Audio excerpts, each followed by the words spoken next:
This Seniors Empowerment Workshop session is being organized by the C3 Church Calgary Southeast. CCCSE received this funding from the Federal Government of Canada through the New Horizon for Seniors program for 2023 to 2024 to support Black seniors with mental health conditions to combat the lingering psychological effects of the COVID-19 pandemic. C3 Church Calgary Southeast is a faith-based community organization whose mandate and activities are dedicated to the spiritual and educational advancement of our members in the Black, visible minority, and immigrant communities in southeast of Calgary, Alberta. We coordinate socially inclusive, information-sharing workshops for vulnerable individuals that facilitate the development of basic social interactive community involvement of seniors and youths, advocacy, and other social development programs. As a faith-based community organization, we achieve our mandate and uphold our vision by providing direct services to as many as 254 Black and visible minority community members annually. These services include 1. Provide wedding services, marital counseling, and conflict resolution services to community members. 2. Providing counseling, social, and advocacy support systems for women impacted by gender-based violence and connect them with appropriate social and justice systems. 3. Increasing accessibility to social programming for Black seniors to improve their community engagement and combat social isolation and loneliness. And 4. Delivery of nutritional food and personal protective equipment to vulnerable Black and visible minority families. Thank you for joining us for the Seniors Better Living Workshop.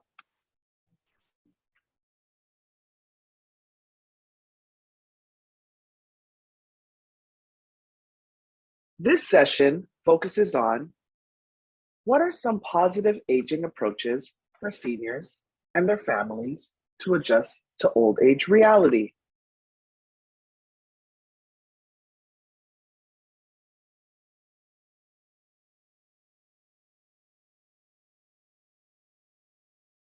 Firstly, what is positive aging? Positive aging is an approach that recognizes how our mindset and attitudes affect our physical and emotional well-being as we age. The Positive Psychology Institute defines it as the process of maintaining a positive attitude, feeling good about yourself, keeping fit and healthy, and engaging fully in life as you age. The World Health Organization defines positive aging as the process of developing and maintaining the functional ability that enables well-being in older age.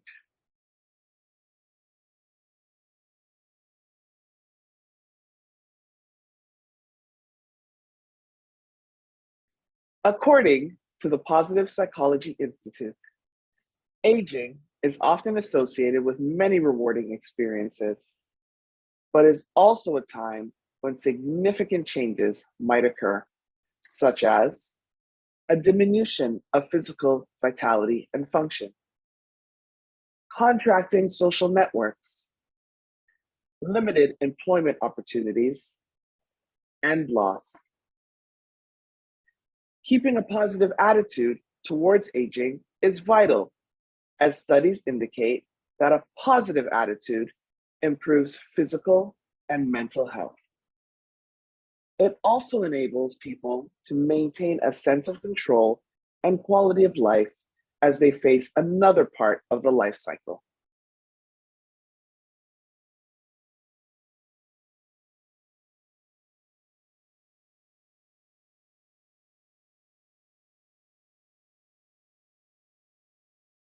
What are some positive aging approaches for seniors and their families to adjust to old age reality? First, we have learning to cope with change. Next, finding meaning and joy. Next, stay connected. And finally, Keep the mind sharp.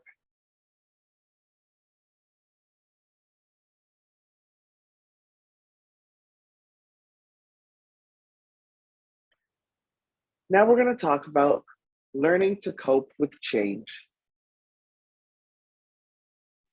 As seniors age, there will be periods of both joy and stress.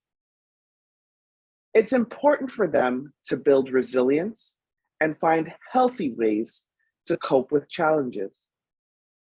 This ability will help seniors make the most of the good times and keep their perspective when times are tough.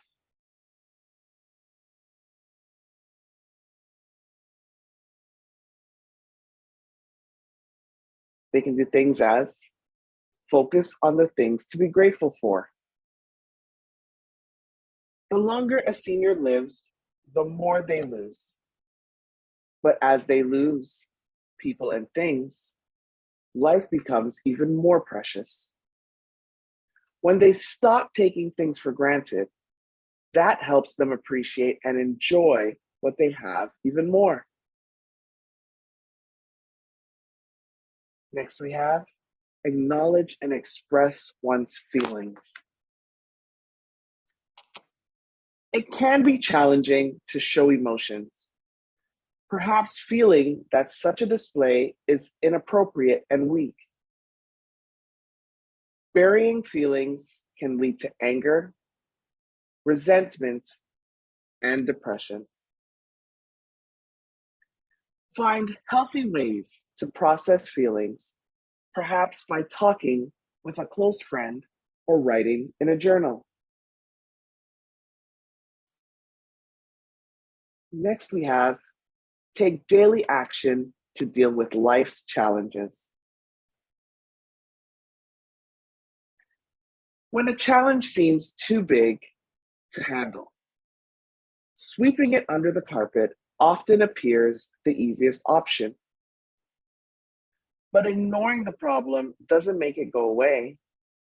It allows both the problem and anxiety to build. Instead, taking things one small step at a time can go a long way to boosting a senior's confidence and reminding them that they are not powerless.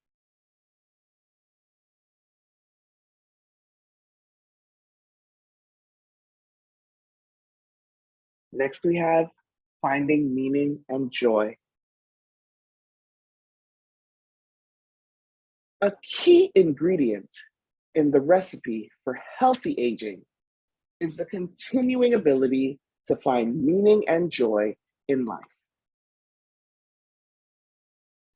As seniors age, their life will change and they will gradually lose things that previously occupied their time and gave them purpose. Everyone has different ways of experiencing meaning and joy, and the activities they enjoy may change over time.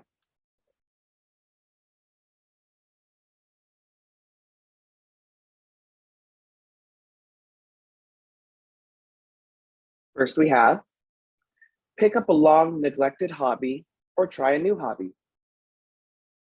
Seniors can join classes, clubs, or sports teams. This is a great way to pursue a hobby and expand their social network at the same time. Next, we have learning something new, such as an instrument, a foreign language, a new game, or a new sport. Learning new activities not only adds meaning and joy to life, but can also help to maintain brain health and prevent mental decline. Next, we have get involved in the community. Attending a local event or volunteering for a cause that's important to a senior. Community work can also be a great way of utilizing and passing on the skills honed in a senior's career without the commitment or stress of a regular employment. And finally, we have spend time in nature. Taking a scenic hike going fishing or camping, enjoying a ski trip, or walking a dog in the park.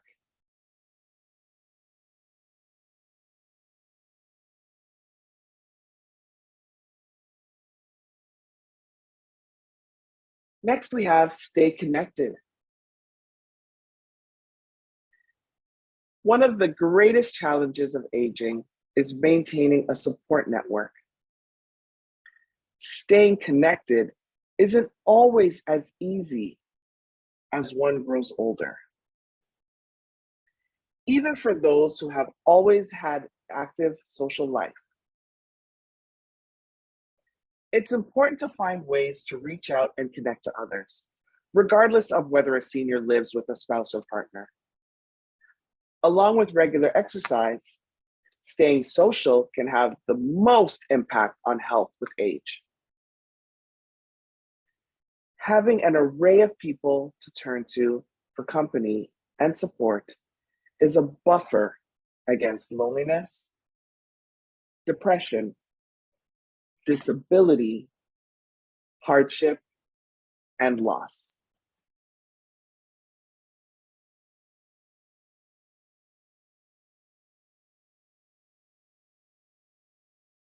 Some things they can do are connect regularly with friends and family. Seniors can spend time with people they enjoy and who make them feel upbeat. It may be a neighbor they like to exercise with, a lunch date with an old friend, shopping with their children, or playing with grandkids. Next, make an effort to make new friends. As an elder loses people in their circle, it is vital to make new connections so their social support and life doesn't decline. Younger friends can re-energize seniors and help them see life from a fresh perspective. And next we have volunteer. Giving back to the community is a wonderful way to strengthen social bonds and meet others interested in similar activities or who share similar values. Even if one's mobility becomes limited, you can get involved by volunteering on the phone.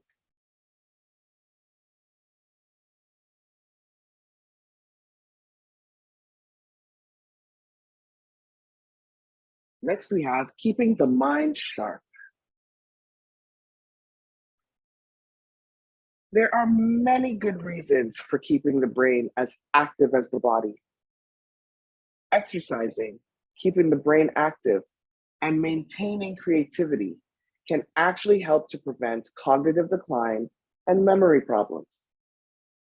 The more active and social a senior is, the more they use and sharpen their brain.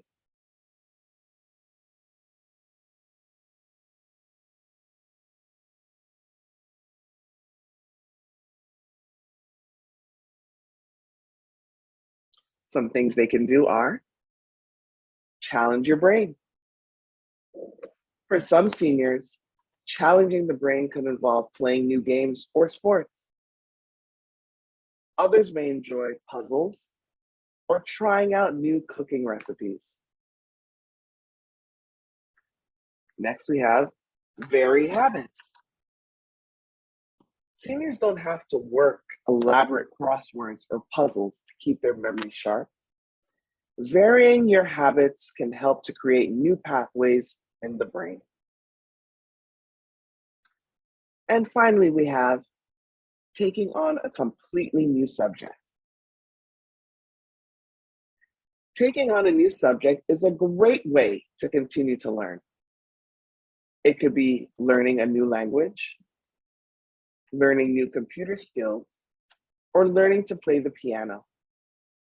There are many inexpensive classes at community centers or community colleges that allow seniors to tackle new subjects.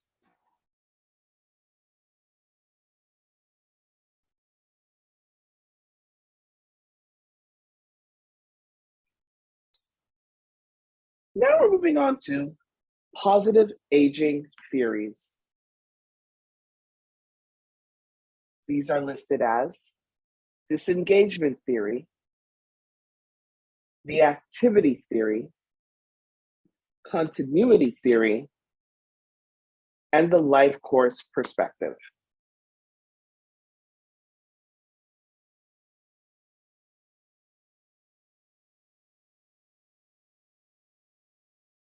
We're going to start with disengagement theory. Elaine Cumming and William E. Henry from 1961 developed the disengagement theory.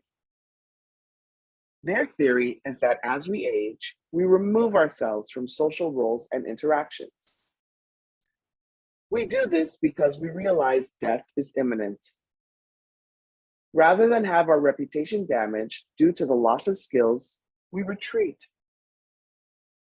Cumming and Henry's 1961 theory includes 9 beliefs, and we will list them below. They are, number 1, everyone expects death. Older adults accept that they're losing abilities as they age, so they begin to leave their networks. Number 2, fewer contacts create behavioral freedoms. This creates an I can do whatever I want approach to their behavior.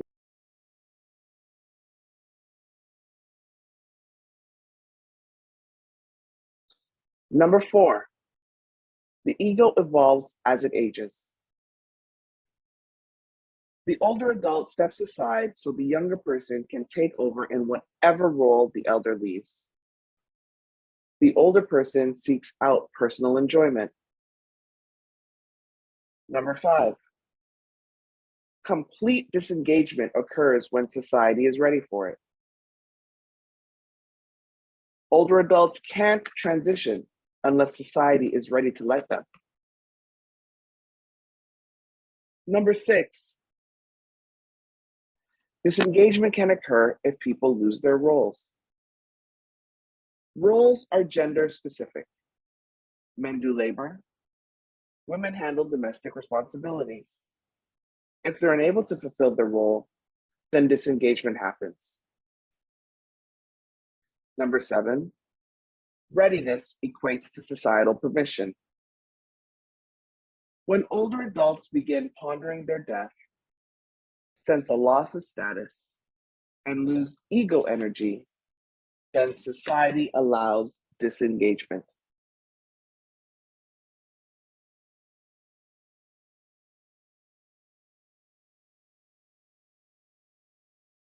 Number 8, relational rewards become more diverse. Societal rewards tend to include upward mobility. Disengagement creates horizontal rewards. People look to their remaining interpersonal relationships to fill the vertical reward void. And finally, number 9, this theory is independent of culture. It takes on the norms of the person's culture. The entire process is mutual and acceptable between the person and society. A person's usefulness determines when they disengage. A delay in disengagement happens if society still deems the person useful. Cumming and Henry developed and published their theory in 1961. It's outdated, but this theory also assumes that a family consists of a male and female adult. It doesn't consider same gender or single parent families.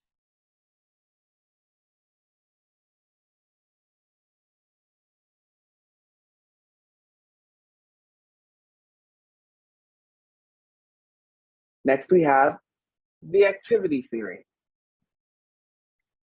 The activity theory proposes that aging adults who engage in daily activities that they perceive as productive age successfully.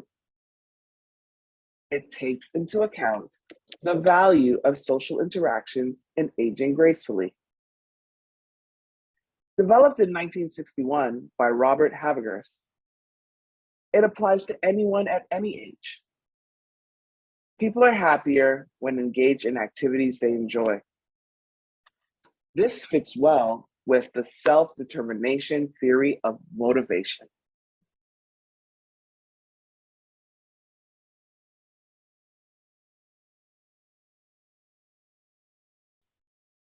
Next, we have continuity theory. Continuity theory is a person's ability to maintain their habits, preferences, lifestyle, and relationships as they age. It states that people try to maintain continuity between who they were and who they're becoming. It's like the concept of crystallized intelligence. A person takes their knowledge from the past and applies it to future changes. Continuity theory is about balance. There also are two types of continuity: internal and external. Internal is about our personality traits, while external is about our environment.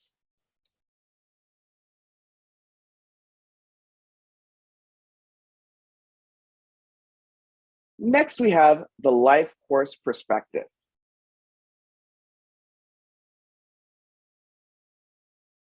This theory takes into consideration your previous life experiences, including family history. It's a proactive, connected approach. It encompasses social, emotional, and physical development throughout the lifespan.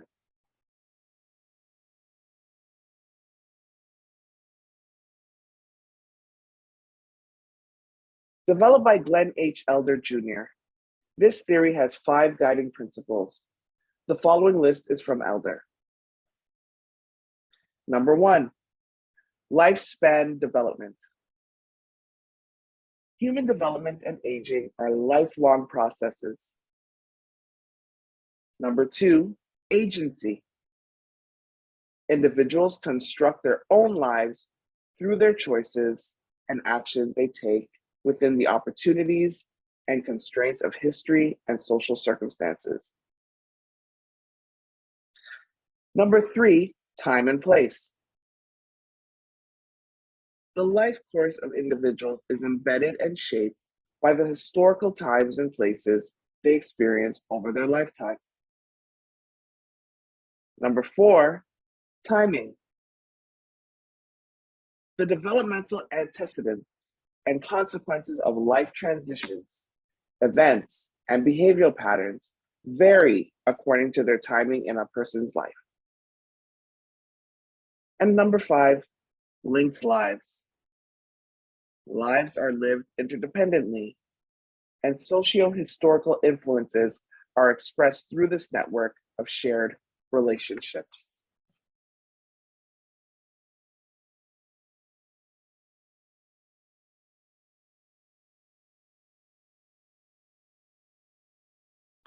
Here are some tips and strategies to promote positive aging. According to researchers Gianni Pez, Anne Herm, and Michael Poulet, there are 5 places in the world where people live longer than anywhere else. Known as the Blue Zones, they include Ikaria, Greece, Loma Linda, California, Sardinia, Italy, Okinawa, Japan, and Nicoya, Costa Rica.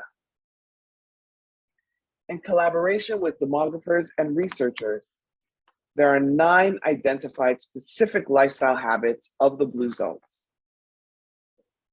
They are: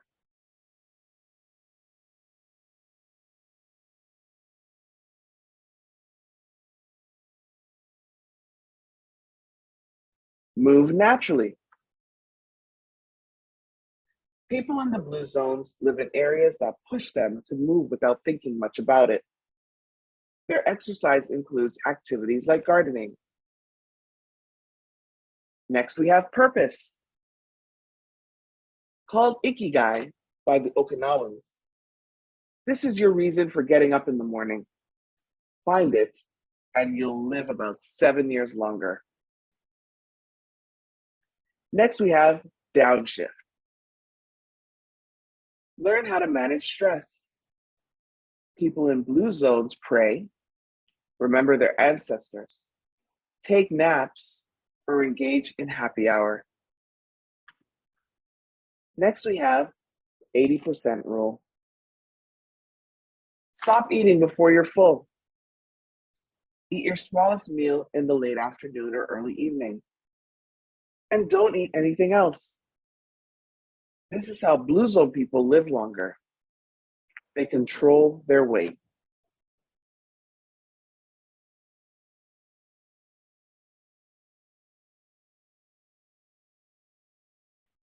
Next, we have plant slant. Eat more beans. Some people in the blue zones eat pork, but not more than a handful of times in a month. Serving sizes are 3 to 4 ounces.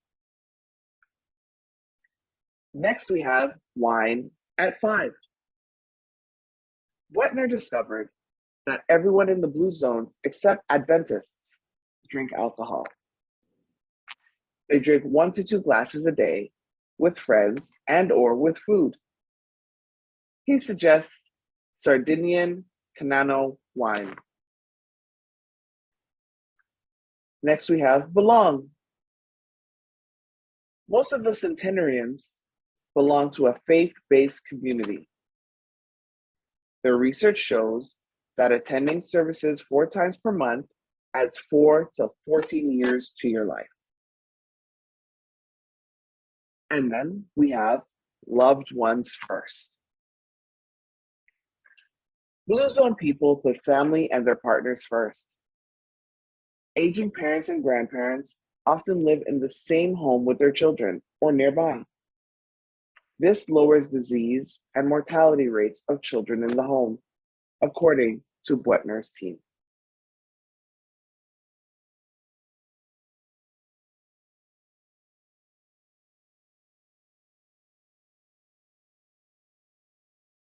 Thank you so much for joining us for this Seniors Better Living workshop.